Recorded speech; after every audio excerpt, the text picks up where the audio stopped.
Alors, on va s'occuper des pages, des dernières pages. Ok, on va faire apparaître la palette des pages, menu fenêtre, page.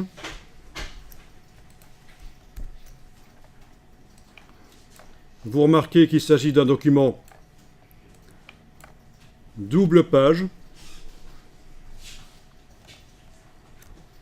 avec une page de couverture, mais qui commence à la numérotation 25. C'est parce qu'en fait, il s'agit d'un article dans un magazine ou une partie d'un livre, parce qu'en fait, on a démarré un peu sur l'idée que ce serait d'abord une encyclopédie pour les enfants, raison pour laquelle les premières pages montrent du texte assez grand sur la page A4. Puis, on a fait des tests pour des documents un peu plus sérieux, avec des images et du texte. On s'approche d'un look magazine, mais ça n'est pas encore le cas. Un magazine, ça se fait sur base d'une grille modulaire. Donc c'est encore plus loin dans l'apprentissage de InDesign. Mais là, on a quand même du texte et des images facilement positionnés les uns par rapport aux autres sur les dernières pages. Si je double-clique, oui, si on double-clique sur les pages, on va jusque celle-là. Touche W pour passer en aperçu.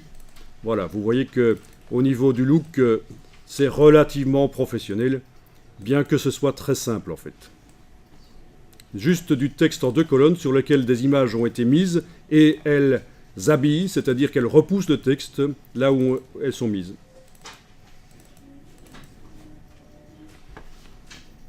Ok, vous pouvez faire un test si vous voulez concernant les images, justement qui habillent.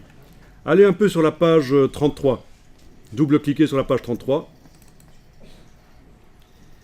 Avec la flèche noire dans la palette des outils, essayez de cliquer sur une image et de la bouger. Ça a l'air de fonctionner. On arrive à cliquer sur elle. Attention, on ne double-clique pas, sinon on arrive au niveau du contenu. Et ça, c'est pas bon parce que vous allez déplacer l'image, mais en fait, son conteneur, le bloc, reste en place. Touche W pour voir la structure.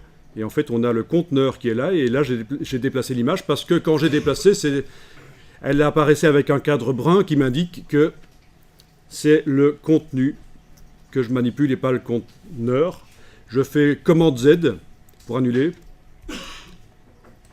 CMD et touche Z pour annuler. Ça correspond évidemment à édition annulée. Voilà, quand vous sélectionnez avec la flèche noire un bloc, il ne faut pas double-cliquer sur l'image. Et pas cliquer une seule fois d'ailleurs sur le réticule central, sinon vous descendez au niveau de la manipulation du contenu.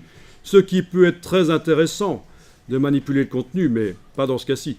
Notamment pour agrandir certains éléments d'image, recadrer l'image, garder le bloc à la même dimension, mais agrandir l'image dedans.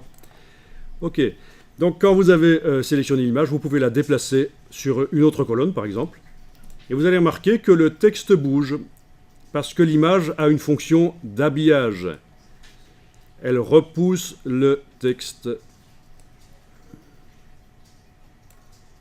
Et ça se fait dans le menu Fenêtre, Habillage de texte.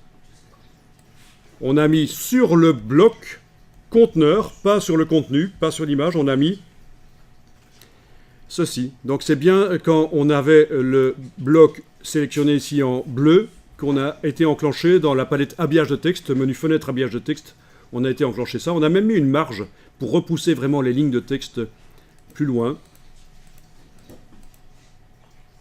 Bon, elle était de 4 mm. Ça marche pas trop mal.